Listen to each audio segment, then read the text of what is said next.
but I want to bring Leon Panetta into this, the former Secretary of Defense.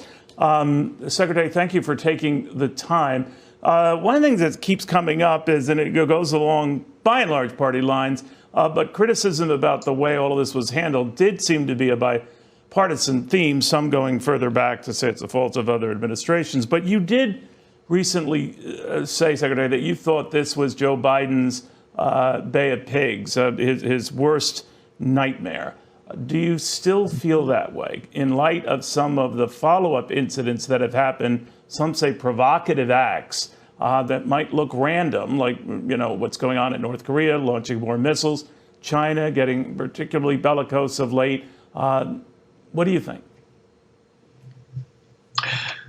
Well, Neil, I understand that this hearing is going to try to look at all of the issues involved with Afghanistan, both past and present.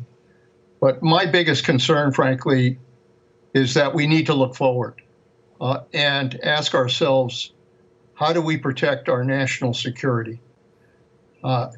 And protecting our national security is, yes, it's about China, it's about Russia, it's about North Korea, it's about Iran, but it's also about terrorism. And the greatest concern I have is that the Taliban that is now in charge of Afghanistan is pretty much the same Taliban that was in charge of Afghanistan in 9/11. And that tells me that one of the dangers here is that Afghanistan could clearly become a safe haven for terrorists, for Al-Qaeda, for ISIS, for the Haqqani terrorists, and that could represent a real threat to our national security. So I'm more interested in trying to determine what steps does the United States have to take now to make sure that we can protect our national security in the future. Well, we can't protect it in Afghanistan, right? So if these groups are allowed to do whatever they want with Taliban protection, whatever differences they have amongst themselves, like ISIS-K and certainly the Taliban, if you're right, and I think you've signaled this in the past, we might have to return to Afghanistan. Well, the issue for this president and for our country is to do what's necessary to protect our national security. We've just been through a 9/11 20th anniversary where we saw what Al-Qaeda was willing to do in attacking our country and killing almost 3,000 people. We went to war to try to make sure that Al-Qaeda would never get the chance to attack our country again, and that hopefully Afghanistan would not become a safe haven for terrorism. Well, the danger right now is that this Afghanistan under Taliban control, I think will become a safe haven for terrorism. And that means that Al-Qaeda is going to be free to reorganize itself and to expand its work and to continue to plan attacks. That's what Al-Qaeda does. They're interested in attacking the United States of America. That's always been their goal, and killing Americans, as well as killing others. And that's true for ISIS, and it's true, frankly, for the Haqqanis. Their interest is in killing people. And so what we need to have is intelligence on the ground. We need to make sure that we have strong intelligence capabilities, yes, in a Taliban Afghanistan. Intelligence is smart enough to know how to do that. We have ways and technologies to be able to gather that kind of intelligence. We do need people on the ground so that we are monitoring just exactly what Al-Qaeda is doing and what other terrorists are doing. And secondly, we need to have the capability to use counterterrorism operations against those targets. The president himself has said we've got to use counterterrorism. It's called over the horizon. But regardless of what you call it, we need to have special forces capabilities that can move if we identify terrorist targets who are threatening the United States of America. That is important in order to protect our security. Secretary, you always hear the big difference between the Taliban now and then is the Taliban was working with, or at least countenancing, everything that al-Qaeda was doing 20 years ago. Not so much today, particularly when it comes to this fringe group, this ISIS-K group. So we have less to worry about. Do you buy that? No, I don't. I heard a spokesman for the Taliban being interviewed by a national network, in which the interviewer asked the Taliban spokesman about bin Laden's role in the attack on 9/11.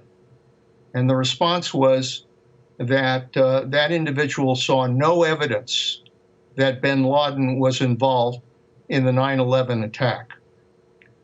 If that's what that individual believes, and that represents the leadership's view in Afghanistan of the role of al-Qaeda, what it tells me is that they are going to allow al-Qaeda to do whatever the hell they want. And that's dangerous. Now, you talk about you can get people on the ground and necessarily aren't troops that could be monitoring how things are going, but it's a lot tougher without troops in this environment right now, isn't it? Oh, there's no question. It's tougher when the Taliban are in full control of Afghanistan. To be able to have good intelligence, it's a big country. It was tough enough to do it when we were involved in working with the Afghan government to be able to cover that country and determine where the threats were coming from. Now it's even more difficult with the Taliban in charge.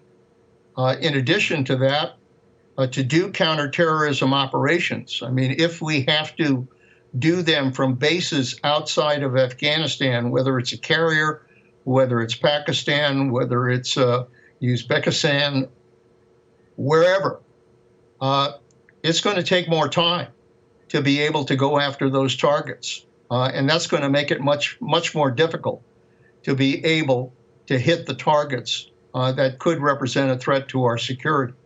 So there's a lot of work that needs to be done here in order to protect our national security.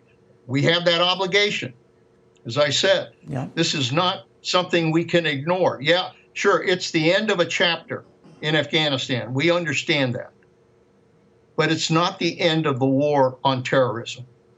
And that means that the United States is going to have to continue to be vigilant about the potential threat that we are going to be vulnerable to from what is now a Taliban-controlled Afghanistan.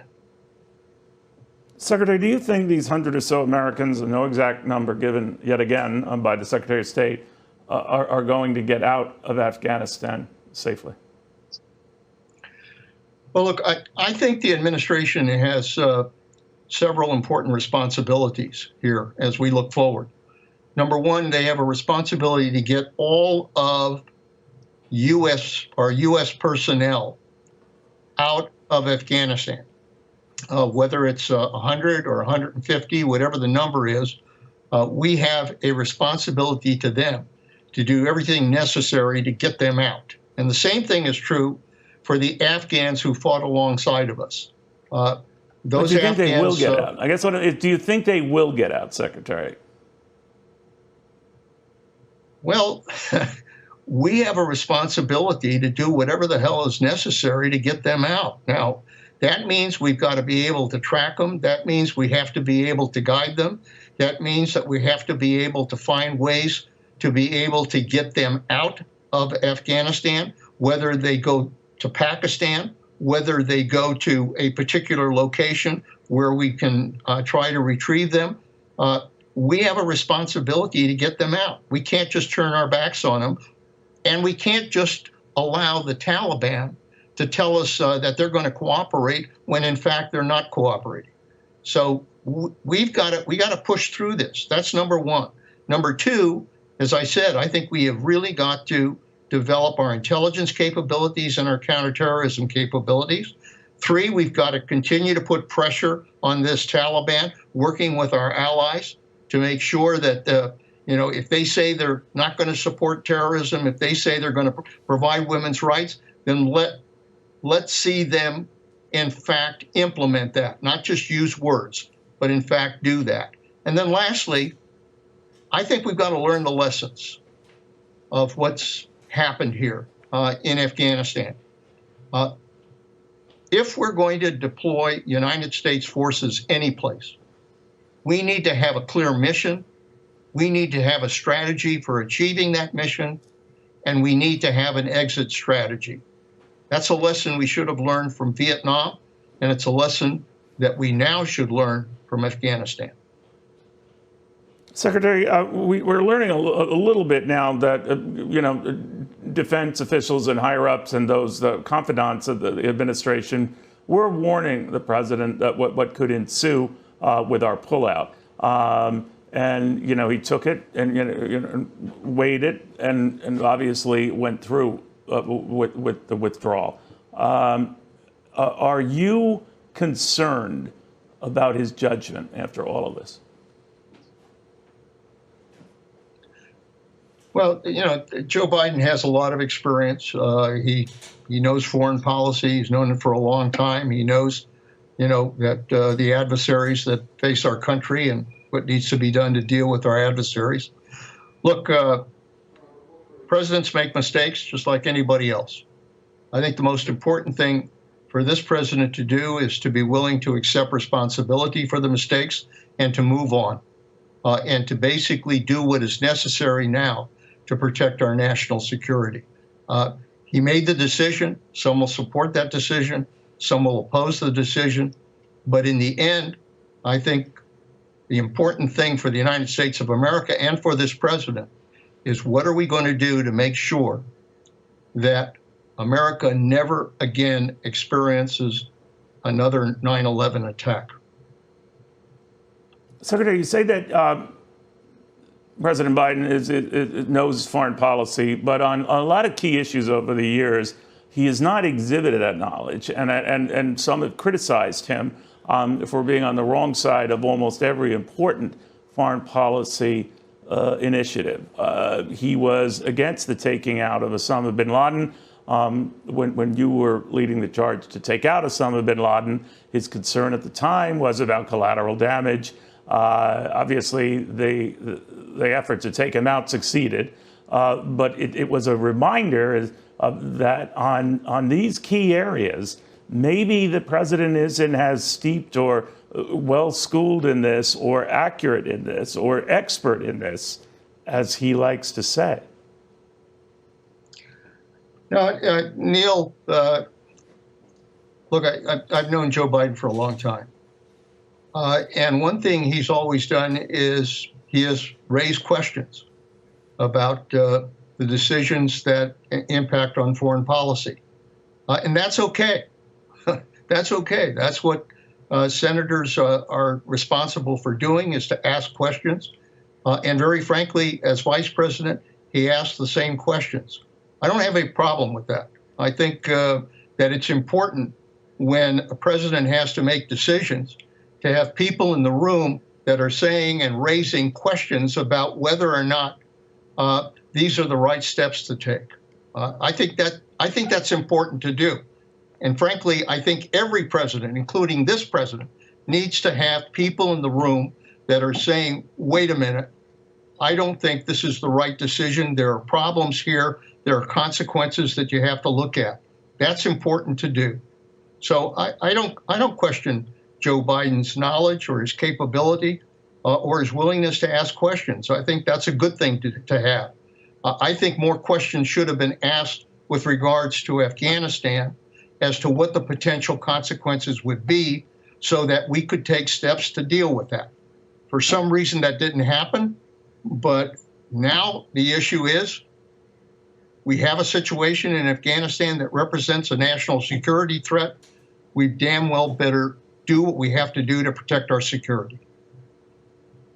Secretary, Donald Trump has said this would not have happened if he were president. Do you believe that? No, I don't.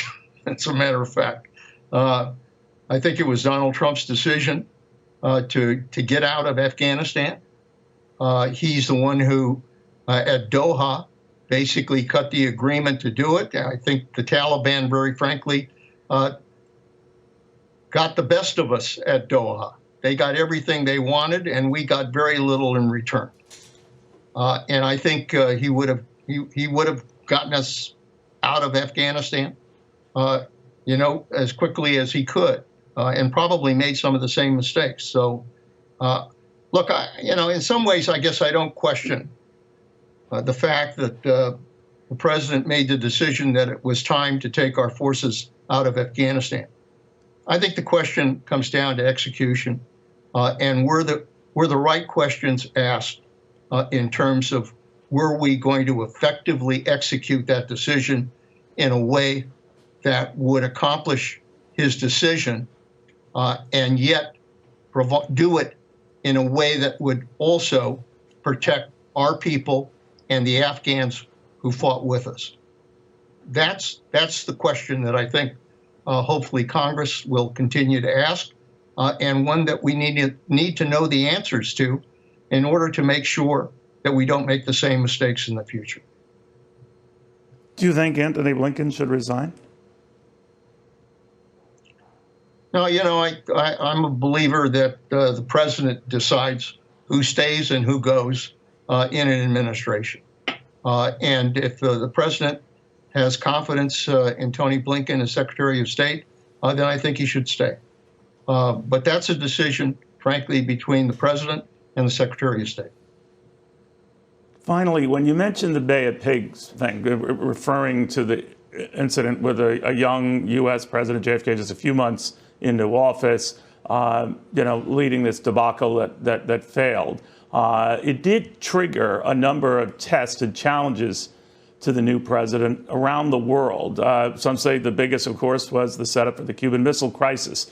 Do you think that some of the things that have occurred since the collapse of Afghanistan, including now North Korea launching still more long-range cruise missiles, China getting very provocative, recommending that it send ships to our seas as we send ships to their seas, even though they're not their seas. But you get my point, that these things are not happening in a vacuum. They're happening post this collapse. And it is because of that they're getting increasingly provocative and in our face. Well, Neil, look, I think the United States is confronting a dangerous world. And it's been dangerous for a while because I think our adversaries have read weakness on the part of the United States. I think that's why Russia has been more aggressive in the way they've handled themselves and come after us.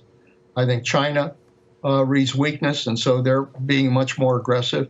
And I think that's true for other adversaries. We've got a dangerous world. We've got to confront not just China and Russia. We've got to confront Iran. We've got to confront North Korea and the testing that they're doing. We've got to confront terrorism. We've got to confront cyber attacks, which are, without question, the battlefield of the future. So there is a lot that we have to worry about as a country in terms of protecting our national security. Anytime something happens that sends a message out to our adversaries that somehow the United States doesn't have its act together, clearly that creates a certain vacuum. It is very important for the president, for this administration, to make very clear that the United States is going to be a world leader in terms of dealing with national security, that we are going to work with our allies in trying to protect our national security and try to advance peace in the world. And it is very important for the United States to make clear that when we give our word about what we're going to do, that we stick to it. So I think without question, the United States now has to make clear that we have a strong, steady foreign policy, a strong, steady national security policy, and that we have a clear vision about what is going to be necessary in order to tell our adversaries, wherever they are, that the United States is strong and will stand up to protect the United States of America. That is a message that now has to go out to the world. Leon Panetta, former Secretary of Defense, Chief of Staff, so many important positions in the history of this country. Thank you for taking the time, Leon.